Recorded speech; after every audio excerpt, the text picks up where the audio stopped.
ہادی میں پوچھ رہی ہوں یہ کون ہے پھر؟ میں نے اپنی گڑبڑاہٹ پہ بمشکل قابو پایا اور چہرہ اوپر اٹھا کر اس کی انگارے برساتی آنکھوں میں دیکھا۔ وہ نگاہیں چندی کیے مجھے غصے سے گھور رہی تھی۔ مطلب صرف نانا کا ہی نہیں، نواسی کا اپنا ایک پرسنل نیٹ ورک بھی تھا۔ مجھے صبح کا وہ منظر یاد آیا جب وہ فون کان سے لگائے بیٹھی تھی۔ مطلب وہ میری جاسوسی کے لیے کسی کو کہہ چکی تھی۔ مجھے اب ہر حال میں صبور کو بچانا تھا۔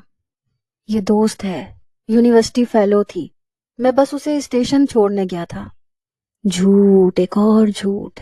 میں نے لہجے کو حد درجے نارمل رکھنا چاہا۔ کس قسم کی دوست ہے یہ جس کے گال پہ آپ ہاتھ رکھے بیٹھے ہو؟ وہ ہنوز سپاٹ لہجے میں پوچھ رہی تھی۔ مجھے اس کے انداز سے خوف آنے لگا۔ میں نے کندھے اچکائے۔ دوست مطلب صرف دوست؟ وہ کچھ پریشان تھی تو میں اسے تسلی دے رہا تھا۔ تو وہ دوست کہاں ہے جس کی مدد کے لیے آپ کو ہاسپٹل لے کے جانا تھا؟ یہ اسی کی کزن ہے۔ وہ ہاسپٹل میں تھا تو میں اسے بس اسٹیشن چھوڑنے چلا آیا۔ بیچاری اپنی آنٹی کی وجہ سے ہی پریشان تھی۔ تو مت چھوڑ کے جاتی آنٹی کو؟ وہ اس کی مجبوری ہے، پڑھنے کے لیے یہاں آئی ہوئی تھی۔ میں بہت مشکل سے اس کی آنکھوں میں ابھرتے شک کو ٹالنے کے لیے اپنے چہرے کی رنگت کو قابو میں کیے ہوئے تھا، لیکن وہ مشکوک نگاہوں سے مجھے گھور رہی تھی، اور اس کا شک ختم کرنے کا اب صرف ایک ہی حل تھا۔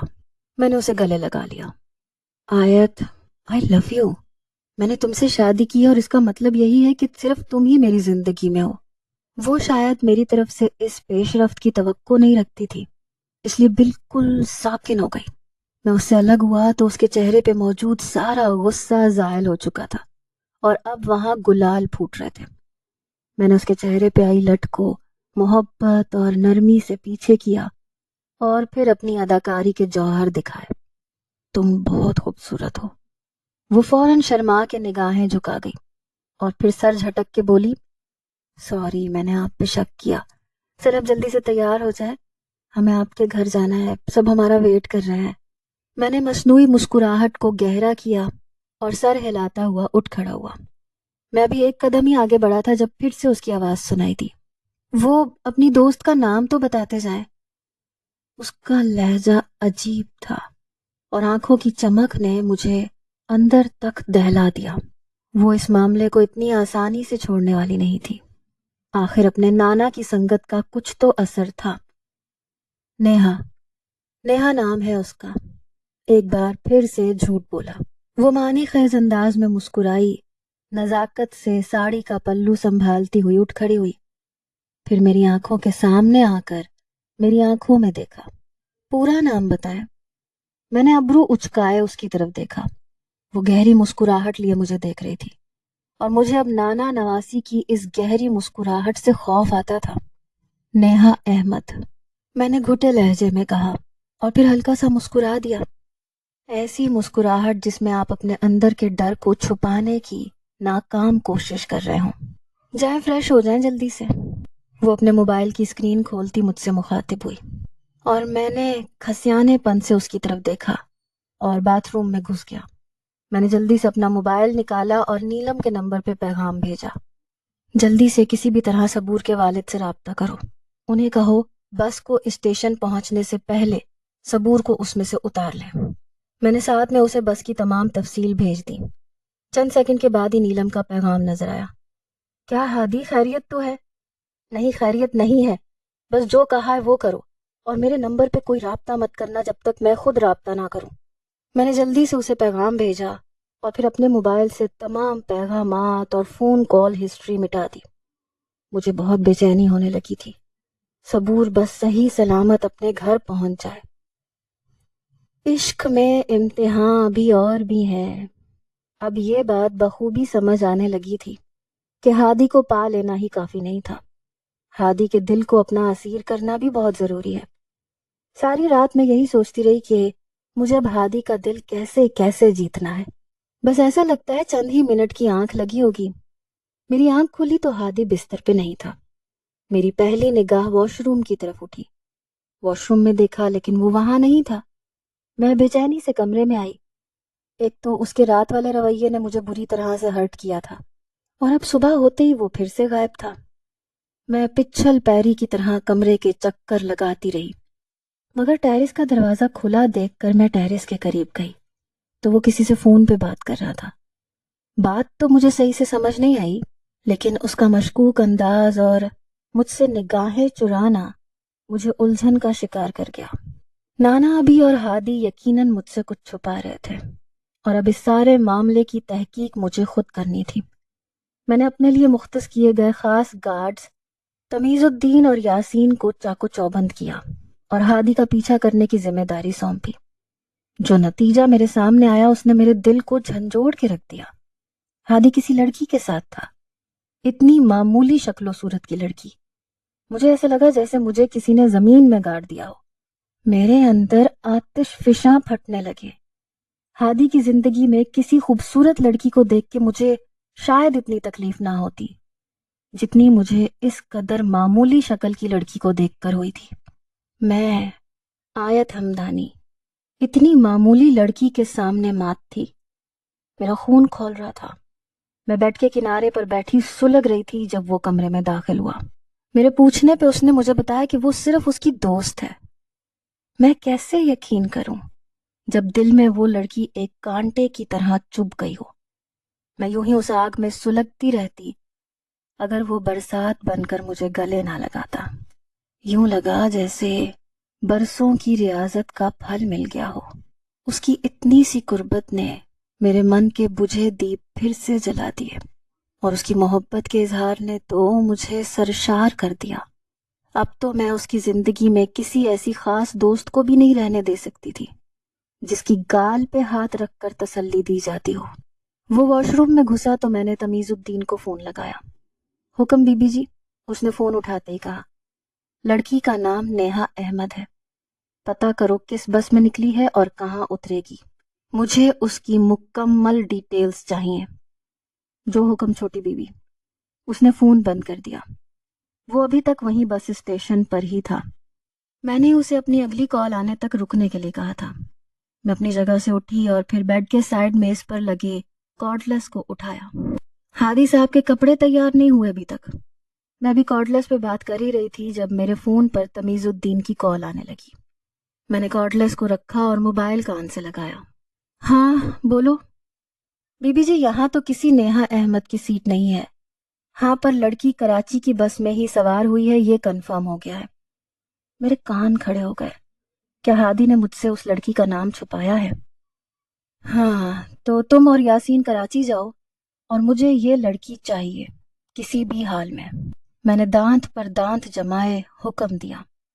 اس کی بال کی کھال تو میں اتار کے رہوں گی۔ میں نے گہری سانس خارج کرتے ہوئے دل میں تہیہ کیا۔ ہمارے چھوٹے سے گھر میں پورا خاندان جمع تھا۔ آخر سب کو ہادی جاوید کی مالدار اور حسین ترین بیوی دیکھنی تھی۔ عجیب سی رسمیں تھیں جن کے چلتے اماں نے مجھے پچھلے 3 گھنٹوں سے آیت کے ساتھ بٹھا رکھا تھا۔ میں بیزار سا ان سب رسموں کا حصہ بنا بیٹھا تھا جب مجھے اپنے کان میں اقرا کی آواز سنائی دی۔ ہادی، کمرے میں آؤ، مجھے تم سے بات کرنی ہے۔ مجھے تو جیسے آزادی کا پروانہ چاہیے تھا۔ فوراً اٹھا اور اسی بہانے سے اپنے کمرے میں آ گیا جہاں اقرا پہلے سے موجود تھی۔ مجھے دیکھتے ہی وہ تیزی سے کھڑی ہوئی۔ دروازہ بند کرنے کے بعد رازدارانہ انداز میں میرا بازو پکڑ کے مجھے صوفے تک لے آئی۔ بیٹھو، مجھے تمہیں کچھ بتانا ہے۔ وہ کچھ پریشان بھی دکھائی دے رہی تھی۔ کیا ہوا آپی، اتنی پریشان کیوں ہے؟ میں نے صوفے پہ بیٹھتے ہوئے فکر مندی سے پوچھا۔ وہ ایک چور نگاہ دروازے پہ ڈالتی ہوئی سرگوشی نما لہجے میں بولی، ہادی، میں نے تمہیں بتایا تھا نا کہ مجھے شک ہے کہ میرے نکاح سے پہلے ہونے والے تماشے کے پیچھے کسی کا ہاتھ ہے۔ ہاں بتایا تھا۔ میں نے تشویش سے بھویں اکٹھی کی۔ آپی نے ایک گہری تاسف بھری سانس خارج کی۔ مجھے پتہ چل گیا ہے کہ وہ کون تھا جس نے رافع کی فیملی کو یہ سب کرنے پہ فورس کیا تھا۔ کون تھا؟ میں نے پرتجسس لہجے میں پوچھا۔ اس نے پہلے عجیب سے انداز میں مجھے دیکھا اور پھر کچھ جھجکتے ہوئے بولی، آیت اور آیت کے نانا۔ انڈین ڈراموں میں کڑکنے والی بجلی سچ میں میرے ارد گرد میرے سر پہ گرج رہی تھی۔ یعنی کہ مجھے اور میرے گھر والوں کو ٹریپ کرنے کے لیے اتنی گھٹیا چال چلی گئی تھی۔ اقرا اپنی بات جاری رکھے ہوئے تھی. مجھے یہ سب رافع نے بتایا ہے. میں ایک جھٹکے سے اپنی جگہ سے اٹھا.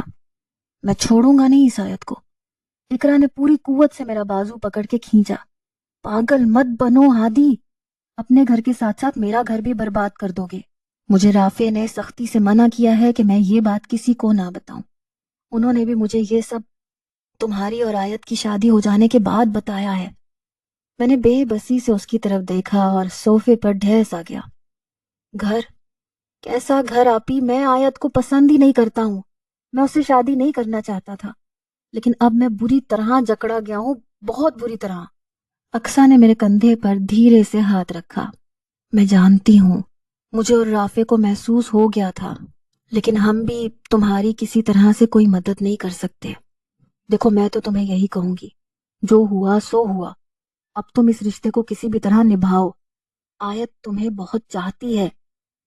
میں نے جھکا سر اٹھایا تو آنکھوں میں انگارے سلگ رہے تھے. آپی وہ مجھے چاہتی نہیں ہے، بلکہ میں اس کی ضد بن گیا ہوں. دیکھا نہیں ہے کیسے مجھے اور میرے خاندان کو ایک کھلونا بنا کے رکھ دیا اس نے. میری زندگی، میرا کریئر، حتیٰ کہ میرے خواب تباہ کر کے رکھ دیے. آپ دیکھنا آپی میں بھاگ جاؤں گا یہاں سے. میں نے آخری جملہ جارحانہ انداز میں بولا تو وہ غصے سے مجھے گھورنے لگی. ہاں ہم تو تمہارے کچھ لگتے نہیں. تم بھاگ جانا، آیت کے نانا پیچھے سے ہمارا جینا حرام کر دیں گے. پہلے تو تم سے کوئی رشتہ نہیں تھا، اب تو پورے پاکستان کو پتا ہے کہ تم سیٹھ ہمدانی کے داماد ہو. میں نے بے بسی سے سر جھکایا اور ہتھیلیوں میں اپنا چہرہ چھپا لیا. صحیح کہہ رہی تھی آپی، یہ سب تو میں نے سوچا ہی نہیں تھا. میں اتنا خود غرض کیسے ہو سکتا ہوں کہ خود بھاگ جاؤں اور پیچھے سے اپنے پیاروں کو مشکل میں ڈال دوں. چلو میں چلتی ہوں باہر، تم بھی باہر آ جاؤ. اس نے میرے کندھے پہ تھپکی دی اور باہر نکل گئی. میں اسی طرح بیٹھا تھا، ذہن میں کھل بلی مچی ہوئی تھی. اس کے بعد میں کمرے سے باہر نہیں گیا. سمجھ سے باہر تھا کہ میں کروں تو کروں کیا. دروازے پہ دستک ہوئی اور اقصیٰ اپنے مخصوص انداز میں بولتی ہوئی اندر داخل ہوئی. بھائی باہر آ جائیں، کھانا لگ گیا ہے. آپ کیا آج کے دن بھی آ کے یوں کمرے میں بند ہو گئے؟ میں نے بیزار صورت بنائے اس کی طرف دیکھا. میرے سر میں درد ہے، مجھے سونا ہے، تم لوگ کھا لو. میں اپنی جگہ سے اٹھا اور اپنے بستر پر ڈھیس آ گیا. چت لیٹے چھت کو گھورتے ہوئے مجھے ایک کے بعد دوسرا خیال آ رہا تھا. میں اس سب سے چھٹکارا ایک ہی شکل میں پا سکتا تھا، اور وہ شکل تھی آیت کی موت. میں نے خود کو تکیے کے ساتھ اس کا سانس بند کرتے ہوئے دیکھا، لیکن نتیجہ میں سلاخوں کے پیچھے تھا. اس کو ٹیرس سے دھکا دے دوں، لیکن اگر وہ بچ گئی. میں نے جھرجھری لی. اس کی کار کی بریک فیل کر دوں، لیکن وہ کبھی کسی ایک مخصوص گاڑی میں نہیں جاتی. اس کو زہر پلا دوں. نتیجہ میں نے خود سمیت اپنے پورے گھر والوں کو سلاخوں کے پیچھے دیکھا. پھر کروں تو کیا کروں؟ میں نے اپنے بالوں کو جکڑ لیا. ایسے ہی نت نئے پلان سوچتے سوچتے کب میری آنکھ لگ گئی مجھے خبر نہیں ہوئی. جب آنکھ کھلی تو فون کال پر کھلی. فون صبور کا تھا اور وہ گھبرائی ہوئی تھی. ہادی پلیز کچھ کرو، یہاں سیٹھ کے 2 آدمی میرا پتہ پوچھتے پوچھتے یہاں ہماری کالونی میں پہنچ گئے ہیں. کیا؟ میں بدک کے اٹھ بیٹھا. میں اور میرے پیرنٹس چھپ کے ماموں کے گھر آ گئے ہیں، اور وہ لوگ ادھر ہمارے گھر کے تالے توڑ رہے ہیں. ہادی پلیز یہ سب بند کرواؤ، مجھے تم سے کوئی رشتہ نہیں رکھنا، لیکن پلیز یہ سب بند کر دو، خدا کا واسطہ ہے. وہ اونچا اونچا رو رہی تھی. اسی لمحے اس کے والد نے فون پکڑا. کرخت لہجے میں مخاطب ہوا. دیکھو برخوردار، ہم غریب لوگ ہیں، ہم سے یہ سب برداشت نہیں ہوتا. خدا کا واسطہ ہے تم میری بیٹی کی جان چھوڑ دو. میرے گال تپنے لگے. انکل ہمیں کچھ نہیں سننا. میں اپنی بیٹی کی شادی کر رہا ہوں اور تم سے اب ہمارا کوئی رشتہ نہیں ہے. لیکن اگر میری بیٹی کو کچھ ہوا تو اس سب کے ذمہ دار تم ہوگے. صبور کے والد نے غصے میں کہا اور پھر فون صبور کو تھما دیا. ہادی پلیز جاؤ اور جا کے کہو آیت سے کہ تمہارا مجھ سے اب کوئی رشتہ نہیں ہے. وہ باقاعدہ رو رہی تھی. میں نے اضطرابی کیفیت سے بالوں میں ہاتھ پھیرتے ہوئے مٹھی میں اپنے بال یوں جکڑے جیسے سینے میں میرا دل جکڑا جا چکا تھا.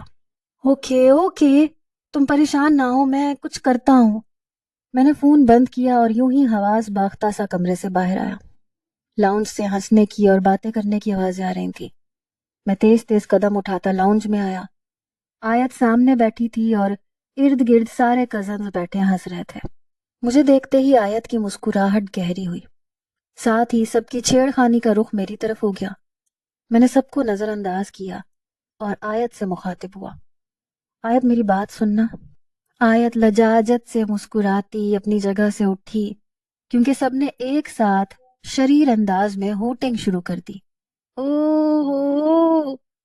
میں یوں ہی پریشان سا اپنے کمرے کی طرف چل پڑا۔ آیت بھی میرے پیچھے آ رہی تھی۔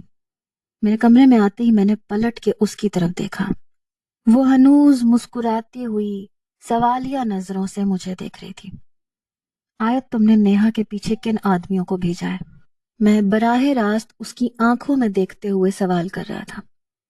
اس نے سینے پہ ہاتھ باندھے، کندھے اچکائے۔ میں نے تو کسی کو نہیں بھیجا۔ میں نے متذبذب انداز میں اپنے دونوں پہلوؤں پر ہاتھ رکھے اور غصے کو قابو میں کرنے کے لیے گہری سانس خارج کی۔ آیت، میرا اس سے کوئی رشتہ نہیں ہے۔ وہ صرف میری دوست ہے اور اب اس کی شادی ہونے والی ہے۔ اس کے گھر والے پریشان ہیں۔ وہ دونوں آدمی اس کے گھر میں گھس کے توڑ پھوڑ کر رہے ہیں۔ اچھا، تو کیا؟ تم واپس بلاؤ ان دونوں آدمیوں کو جو تم نے اس کے پیچھے کراچی بھیجے ہیں۔ وہ اسی طرح تفتیشی نگاہوں سے گھورتے ہوئے مجھے دیکھ رہی تھی۔ جب میں نے کندھے گرائے، رکو، میں تمہاری اس سے بات کرواتا ہوں۔ میں نے موبائل نکالا اور جس نمبر سے ابھی صبور کی کال آئی تھی اس پہ فون کرنے لگا۔ آیت اسی طرح سپاٹ چہرہ لیے میرے سامنے کھڑی مجھے گھور رہی تھی۔ چند سیکنڈ کے بعد صبور نے فون اٹھایا تو میں نے کمال اداکاری سے تمہید باندھی۔ نیہا، میں ہادی بات کر رہا ہوں۔ یہ آیت میرے سامنے کھڑی ہے، تم خود بات کرو اس سے اور اس کی غلط فہمی دور کر دو کہ میرا اور تمہارا دوست ہونے کے علاوہ اور کوئی رشتہ نہیں ہے۔ میں نے اپنی بات مکمل کی اور فون آیت کی طرف بڑھا دیا۔ وہ سینے پہ ہاتھ باندھے کھڑی تھی اور اب ناگواری سے فون کی طرف دیکھ رہی تھی۔ پھر جیسے جبرن میرے ہاتھ سے اس نے فون لیا، کان سے لگا لیا۔ ہیلو۔ دوسری طرف صبور نہ جانے اسے کیا کہہ رہی تھی اور وہ خاموشی سے میری طرف دیکھ رہی تھی۔ چند منٹ وہ یوں ہی خاموشی سے سنتی رہی۔ اس کے بعد اپنے مخصوص پرسکون لہجے میں بولی، okay, I trust you, don't worry, میں کرتی ہوں کچھ۔ آیت نے فون بند کیا اور پھر میری طرف بڑھایا اور پھر سپاٹ لہجے میں گویا ہوئی، اس نیہا سے کہو اپنی شادی کا کارڈ بھیجے، میں اس کی کچھ مدد کرنا چاہتی ہوں، کیا پتہ ہم دونوں شادی پہ بھی جائیں۔ بات ختم کرنے کے بعد وہ مسکرائی اور پھر میرا کمرہ دیکھنے لگی اور میرے ذہن میں جیسے مکسر چلنے لگا جو میرے دماغ کی لسی بنا رہا تھا۔ اب شادی کے کارڈ پہ نام صبور کا ہوگا۔ میں فون کان سے لگائے کھڑی تھی اور میرے سارے شک ایک ایک کر کے ختم ہو رہے تھے۔ کبھی کبھار ہم ایسی وہم پال لیتے ہیں، میرا بھی یہ وہم ہی تھا۔ فون کے دوسری طرف وہ نیہا نام کی لڑکی بول رہی تھی، ہیلو آیت، ابھی آپ کو کوئی غلط فہمی ہوئی ہے، میرا اور ہادی کا ایسا کوئی تعلق نہیں ہے، وہ صرف میرا اچھا دوست ہے، ہم ایک ہی یونیورسٹی میں تھے اور اس کے علاوہ اور کچھ نہیں ہے۔ میری شادی ہونے والی ہے اور یہاں کچھ لوگ ہمارے گھر پہ آ کے توڑ پھوڑ کر رہے ہیں، پلیز آپ کچھ کریں۔ میں نے ایک نظر اپنے سامنے کھڑے ہادی پہ ڈالی، پھر گہری سانس اندر انڈیلتے ہوئے بولی، okay, I trust you, don't worry, میں کرتی ہوں کچھ۔ میں نے فون بند کیا، پھر مسکراتی ہوئی ہادی سے مخاطب ہوئی، اس نیہا سے کہو اپنی شادی کا کارڈ بھیجے، میں اس کی کچھ مدد کرنا چاہتی ہوں، کیا پتہ ہم دونوں شادی پہ بھی جائیں۔ وہ ہادی کے لیے بہت خاص تھی، اس لیے اگر میں اس کے لیے کچھ کرتی تو یقیناً ہادی خوش ہوگا۔ میں اس کے کمرے کا جائزہ لیتی آگے بڑھی، پھر فون پر تمیز الدین کا نمبر نکال کے ملایا۔ ہیلو، بند کر دو سب کچھ جو تم کر رہے ہو۔ جی بی بی، جو حکم، اس نے مؤدبانہ کہا اور میں نے فون بند کر دیا۔ پھر گھوم کے ہادی کی طرف دیکھا جو ہونک بنا میری طرف دیکھ رہا تھا۔ ہاں، کیا ہوا اب؟ ٹھیک ہے نا سب؟ میں مسکراتی ہوئی اس کے پاس آئی، پھر اس کے بازوؤں میں اپنا بازو ڈال گئی۔ چلو باہر چلتے ہیں، کتنا مزہ آ رہا تھا سب کے ساتھ۔ وہ کسی روبوٹ کی مانند میرے ساتھ چل پڑا۔ مجھے اب سکون تھا، وہ صرف میرا ہے، اسے میرا ہی ہو کے رہنا ہے۔ میں اسے یہ احساس دلانا چاہتی تھی کہ مجھ سمیت یہ سب اس کا بھی ہے، وہ یہ محسوس تو کر کے دیکھے۔ کار میں جب ہم واپس آ رہے تھے تو میں نے اسے بزنس کی تفصیل دی، اسے یہ احساس دلایا کہ اسے اب یہ سب کچھ دیکھنا ہے۔ وہ مسکرا رہا تھا اور میرا حوصلہ بڑھ رہا تھا۔ کسی طاقتور انسان سے لڑنے کے لیے خود کا طاقتور ہونا ضروری ہے، اور دولت مند انسان کو مات دینی ہو تو خود کے پاس اتنی دولت ہونی چاہیے کہ اس کے قتل کی سپاری دی جا سکے۔ وہ کار میں بیٹھی مجھے اپنے بزنس کی تفصیل دے رہی تھی اور میں اپنے ذہن میں راستے بنا رہا تھا۔ مجھے اب سب سے پہلے آیت کا بھروسہ جیتنا تھا اور اسی بھروسے سے اس کی دولت پر ہاتھ جمانا تھا، اور پھر اسی دولت سے میں اس کے قتل کی سپاری دوں گا۔ سنا ہے سیٹھ ہمدانی کے بھی بہت سے دشمن ہیں، اسی لیے وہ ہمیشہ گارڈز کی ریل پیل کے ساتھ رہتا ہے۔ تو ایسا ہی کوئی دشمن کہیں کسی جگہ آیت کو بھی تو مار سکتا ہے۔ میں مسکرایا تھا۔ وہ میری سوچ سے بے خبر مجھے دیکھتے ہوئے مسکرائی۔ ایسے کیا دیکھ رہے ہیں؟ تمہیں کیا نہیں دیکھ سکتا؟ میں نے اپنی آنکھوں میں گہرے جذبوں کی چمک لانے کی کوشش کی۔ وہ شرمائی، لجاجت سے بالوں پر اٹھتی لٹ کو ایک ادا سے پیچھے کیا۔ دیکھ سکتے ہیں، پر یہاں، اس نے آنکھیں گھما کے کار کے ماحول کی طرف اشارہ کیا۔ اس کا مطلب تھا فرنٹ سیٹ پہ موجود گارڈ اور ڈرائیور۔ میں دبی دبی سی ہنسی ہنسا تو وہ بھی شرمائی سی سیدھی ہو بیٹھی۔ ہاں، کسی نے سچ ہی کہا ہے، ٹھوکریں کھا کر انسان جو سبق سیکھتا ہے وہ دنیا کا کوئی استاد نہیں سکھا سکتا۔ مجھے اب سمجھ آ چکی تھی، گھی سیدھی انگلی سے نکلنے والا نہیں تھا، اب انگلی ٹیڑھی کرنی تھی، اور مجھے تو سارے کا سارا ہی ٹیڑھا ہونا تھا۔ میرے گھر والے مجھے کیش کروا کر عیش کی زندگی گزارنا چاہتے تھے۔ سیٹھ ہمدانی مجھے اپنی نواسی کا غلام بنانا چاہتا تھا، نواسی مجھے اپنا دیوانہ بنانا چاہتی تھی، اور میں کیا چاہتا ہوں اس کی کسی کو پڑی ہی نہیں تھی۔ میں نے بھی ٹھان لی کہ اگر سب مجھے ایک کٹ پتلی سمجھ کے نچانا چاہتے ہیں تو ٹھیک ہے، میں اب سب کو کتھک ناچ دکھانے کے لیے تیار تھا۔ ہماری معافی چاہتا ہوں، میری گاڑی ہمدانی ولاس کا گیٹ عبور کرتی ہوئی اب پورچ میں داخل ہو چکی تھی۔ گاڑی رکتے ہی میں باہر نکلا اور جھٹ سے دوسرے دروازے کے پاس پہنچ کے آیت کے نکلنے سے پہلے دروازہ کھول دیا۔ میں نے اس کی طرف ہاتھ بڑھایا تو وہ اپنی آنکھیں سکیڑے حیرت اور خوشی کے ملے جلے تاثرات لیے مجھے دیکھنے لگی۔ میں بھی کمال اداکاری سے مسکرایا۔ وہ میرے اس انداز پہ گلال ہوتی اپنا ہاتھ میرے ہاتھ میں رکھ چکی تھی، وہی مسکراہٹ جس سے میرا دل نفرت سے کٹ جاتا تھا، ڈمپل اور چمکتی آنکھیں، لیکن میں اسے محبت پاش نگاہوں سے دیکھ رہا تھا، اور وہ مزید گلنار ہو رہی تھی، میری حسین اور مالدار بیوی، جس نے 2 دن میں ہی مجھے اپنا دیوانہ بنا لیا تھا۔ ہم دونوں ہاتھ تھامے مین ہال کے دروازے کی طرف بڑھ رہے تھے۔ اجلی نکھری سی صبح کی کرنوں نے پردوں سے چھن چھن کر استقبال کیا۔ میں نے خمار آلود پلکیں دھیرے سے کھولیں۔ خواب تھا یا حقیقت؟ اٹھتے ہی دل نے دماغ سے پہلا سوال یہی کیا۔ میں چت لیٹی تھی اور خمار آلود آنکھیں چھت پر ٹکی تھی۔ میں نے ڈرتے ڈرتے کروٹ بدلی۔ اف، یہ خواب نہیں، حقیقت ہے۔ ہادی جاوید عمر میرے پہلو میں آنکھیں موندے لیٹا تھا۔ گزشتہ حسین پل ذہن کے پردوں پر رقص کرتے ہوئے دل کی دھڑکنوں سے کھیلنے لگے۔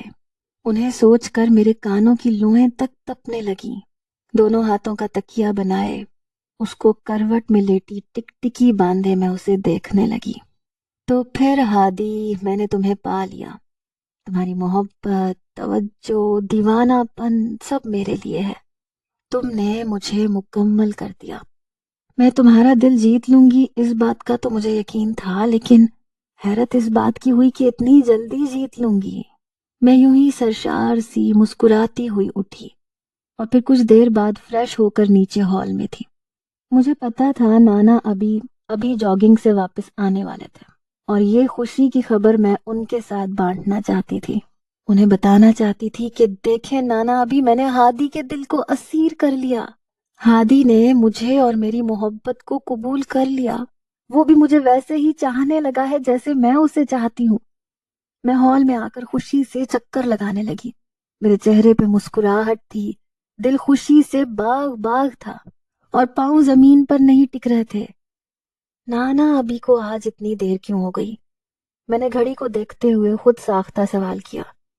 اس سے پہلے کہ میں بے چین ہو کر بیرونی دروازے کی طرف بڑھتی، سامنے سے آتے حواس باختہ شیر علی نے جو خبر سنائی، اس نے میرے پیروں تلے سے زمین کھینچ لی۔ چھوٹی بی بی، سیٹھ صاحب کو گولی لگی ہے، جلدی چلیں۔ کیا؟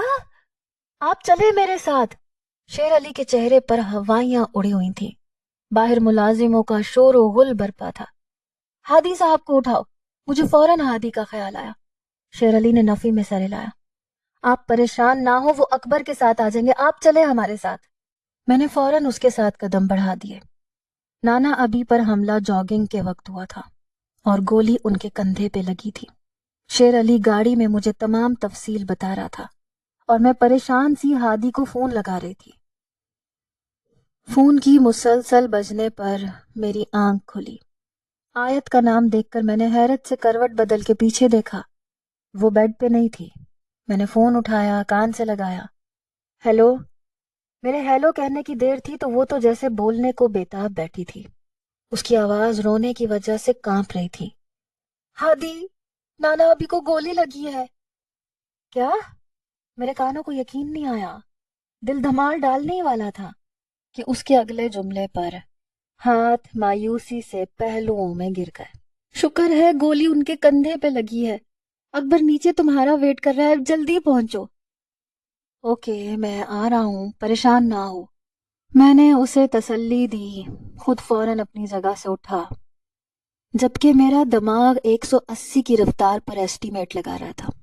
کندھے پہ گولی لگی ہے، مطلب دل پہ نہیں لگی تو بچنے کے چانسز ہیں، لیکن عمر بھی تو زیادہ ہے۔ میں واش روم سے باہر آ کر شرٹ پہن رہا تھا۔ عمر زیادہ ہے لیکن بڈھا جاندار بھی تو بہت ہے، میں نے بالوں میں کنگھی مارتے ہوئے غصے میں سوچا۔ پورے 20 منٹ کے بعد میں نیچے تھا، جہاں اکبر بے چینی سے میرا انتظار کر رہا تھا۔ چلیں داماد جی، اس نے مجھے دیکھتے ہی عجلت سے مگر مؤدب لہجے میں اجازت طلب کی۔ ہاں چلو، کتنی حالت خراب تھی ویسے؟ بچ جائیں گے کیا؟ میں نے بے ساختہ سوال کیا، جس پر اکبر نے چونک کے میری طرف دیکھا۔ الفاظ کی ترتیب غلط تھی شاید۔ میں نے فوراً چہرے پر پریشانی طاری کی۔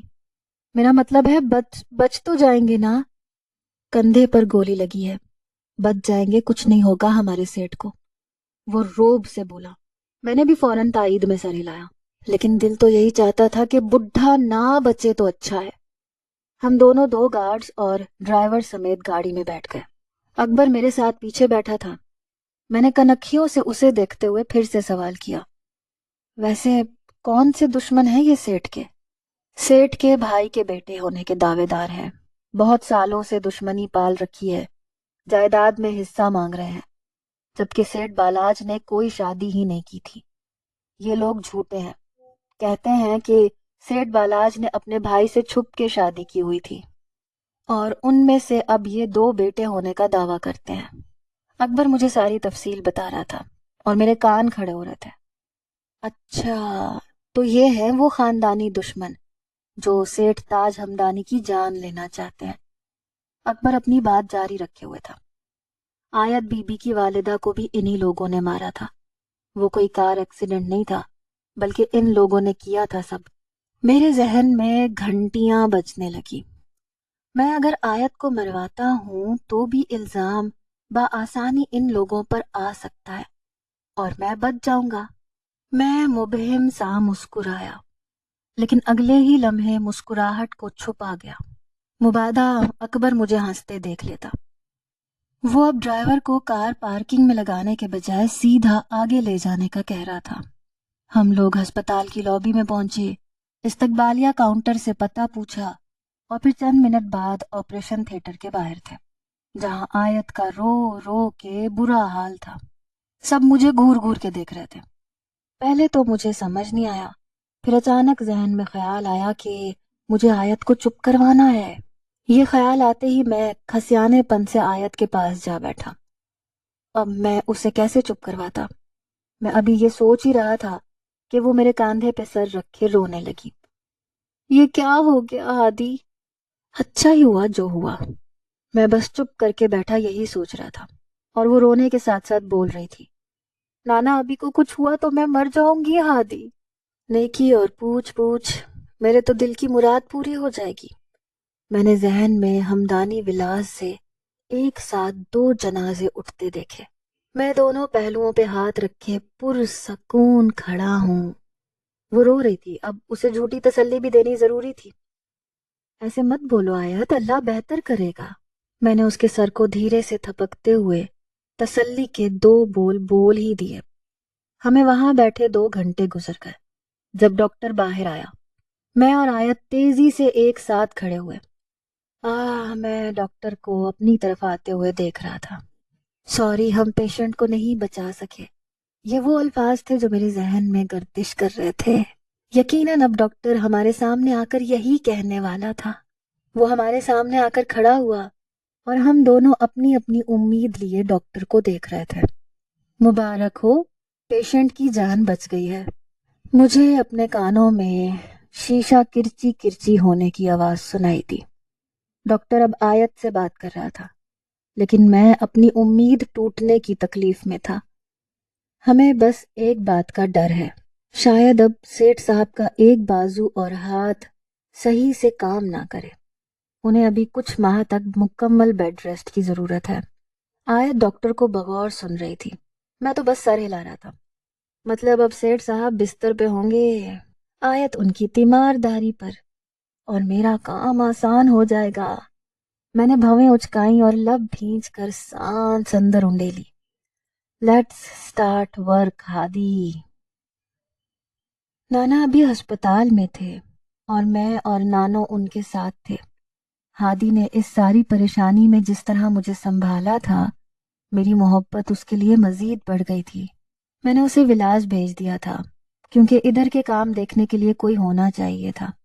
نانا ابھی کو ہوش آ گیا تھا اور اب میں ان کے سرہانے بیٹھی آنسو بہا رہی تھی۔ بس لاڈی چپ کر جا، مجھے تمہارے آنسو زیادہ تکلیف دے رہے ہیں۔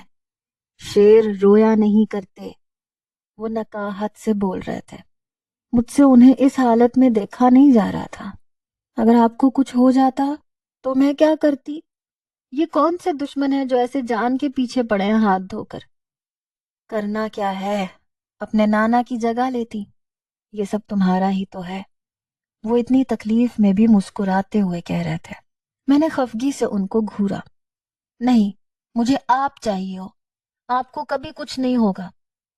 اچھا، یہ چھوڑو، ہادی کا بتاؤ کہاں ہے؟ وہ سر جھٹکتے ہوئے مستفسر ہوئے۔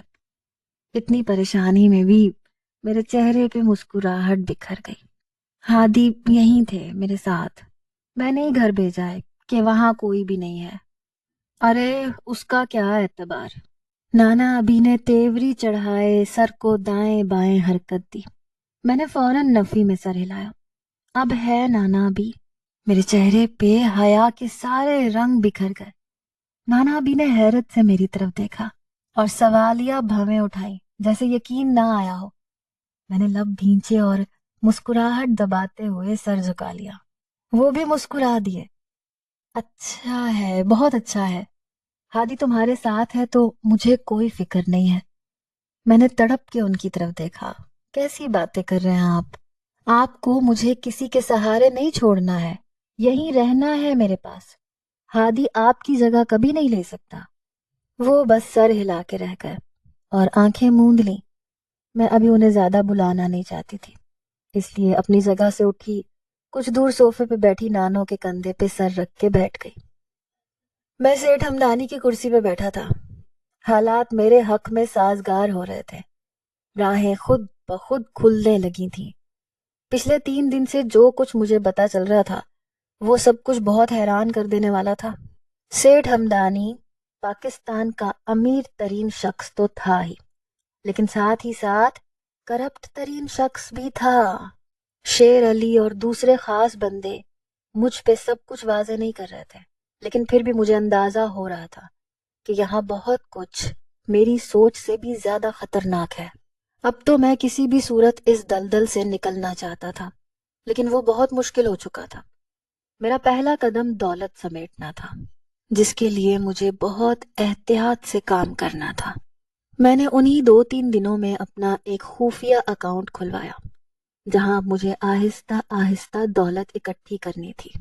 آیت پچھلے 3 دن سے ہسپتال میں تھی اور میں ہمدانی ولاز میں تھا. موقع اچھا تھا تو میں کیسے فائدہ نہ اٹھاتا. مجھے آج تیسرا دن تھا. میں صبور سے رابطہ کرنے کی کوشش کر رہا تھا، لیکن اس کے والد مسلسل میرا نمبر کاٹ رہے تھے. میں نے مایوس ہو کر فون کو بیڈ پہ پٹکا ہی تھا جب گھنٹی بجنے لگی. میں نے لپک کے فون اٹھایا. دوسری طرف صبور تھی. ہیلو. اس نے سخت لہجے میں ہیلو کہا تھا. اس کے لہجے میں موجود کرب میں محسوس کر سکتا تھا. کیسی ہو؟ میرے لہجے میں تڑپ تھی. شاید اس نے بھی محسوس کی تھی، اسی لیے چند سیکنڈ کے لیے گہری خاموشی چھا گئی. پھر وہ کانپتی ہوئی آواز میں تقریباً غرائی. کیوں بار بار فون کر رہے ہو؟ یہ بابا کا نمبر ہے. تمہارے کہنے پر ایک کارڈ ایسا چھپوا لیا ہے جس میں میرے نام کی جگہ نیہا کا نام لکھا ہے. پریشان مت ہو، کارڈ تمہاری بیوی کو مل جائے گا. میرا دل اس کے لہجے پہ کٹ گیا تھا. میں نے تڑپ کے اس کی بات کاٹی. صبور، پلیز ایسے بات مت کرو مجھ سے. تو اور کیسے کروں، تم بتا دو. یہ کارڈ نکلی ہے ہادی جاوید، مگر یہ شادی اصلی ہے. عاصم میرے ماموں کا بیٹا ہے، بہت شریف ہے.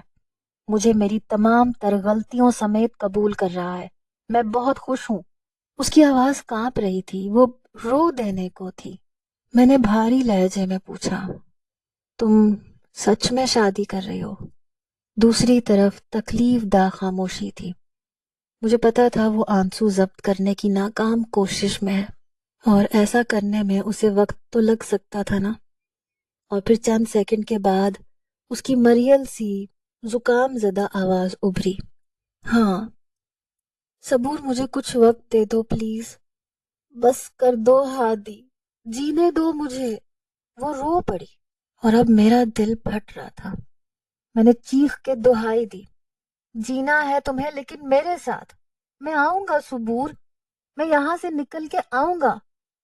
وہ ایک دم سے پھٹ پڑی. نہیں، مت آنا. میں اپنے پیرنٹس کو مزید پریشان نہیں کر سکتی ہوں. میں شادی کرنے جا رہی ہوں ہادی، اور یہ میرا آخری فیصلہ ہے.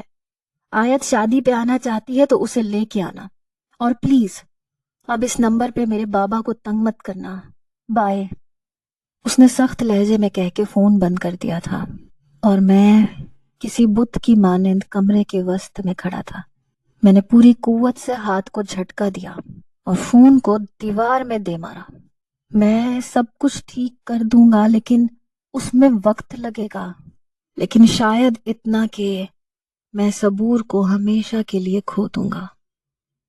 نانا ابھی کو ہمدانی ولاز آئے 2 ہفتے ہو چکے تھے، اور اب انہی کی ضد پر میں اور ہادی فارم ہاؤس جا رہے تھے. نانا ابھی ہمیں ہنی مون کے لیے باہر بھیجنا چاہتے تھے، لیکن میں انہیں اس حالت میں چھوڑ کے نہیں جانا چاہتی تھی. اس لیے ہم فارم ہاؤس چلے آئے. 3 گھنٹے کے سفر کے بعد ہم لوگ فارم ہاؤس پہنچے. شادی کے فوراً بعد سے نانا ابھی کی پریشانی نے مجھے ایسا گھمایا کہ میں ہادی کو وقت ہی نہیں دے سکی، اور اب یہاں ہر لمحے میں ہادی کے ساتھ وقت گزارنا چاہتی تھی. یہ فارم ہاؤس میری فرمائش پر تیار کروایا گیا تھا، اور یہاں پر ہر چیز میری پسند کے مطابق تھی. میں ہادی کی باہوں میں باہیں ڈالے اسے سارا فارم ہاؤس دکھا رہی تھی. وہ انتہائی دلچسپی سے سب کچھ دیکھ رہا تھا. پسند آیا؟ میں نے محبت سے اس کے سینے پہ ہاتھ پھیرتے ہوئے پوچھا. وہ اس وقت میرون شرٹ پر سیاہ سن گلاسز لگائے بہت خوبرو لگ رہا تھا. اور میرے پوچھنے پر اس نے محبت سے میری طرف دیکھتے ہوئے جواب دیا، بہت حسین، تمہاری طرح۔ میں کھلکھلا کے ہنس دی، پھر آنکھیں گھماتے ہوئے رازدارانہ انداز میں کہا، یہاں ایک سیکرٹ روم بھی ہے۔ ہم دونوں اب کمروں کے درمیان میں بنی راہداری میں سے ہوتے ہوئے مین ہال میں داخل ہو رہے تھے۔ سیکرٹ روم مطلب؟ میں سمجھا نہیں۔ اس نے ناسمجھی سے میری طرف دیکھا۔ یس، سیکرٹ روم، جس کا صرف مجھے اور اس فارم ہاؤس کو بنانے والے کو پتا ہے۔ اوہ واو، دکھاؤ مجھے بھی، وہ پرشوق لہجے میں پوچھ رہا تھا۔ اوکے، آئے میرے پیچھے، میں نے ہنستے ہوئے کہا اور پھر انہیں لے کر اس کمرے کی طرف چل پڑی۔ یہ 3 ہفتے میں میرے پاس بہت وقت تھا۔ میں ساری پلاننگ کر چکا تھا۔ میں نے اپنے ایک پرانے کلاس فیلو کی مدد سے ایک ایسے بندے تک رسائی حاصل کی جس کے ذریعے میں آیت کو قتل کروا سکتا تھا۔ میں بس اب اس طرح کے موقع کی تلاش میں تھا جہاں میں مکمل طور پر احتیاط کے ساتھ سب کچھ کرتا۔ لیکن اسی دوران ہمیں فارم ہاؤس آنا پڑا، اور اب مجھے وہ فارم ہاؤس کا خفیہ کمرہ دکھا رہی تھی، اور میں اپنے ذہن میں سارا پلان تبدیل کر رہا تھا۔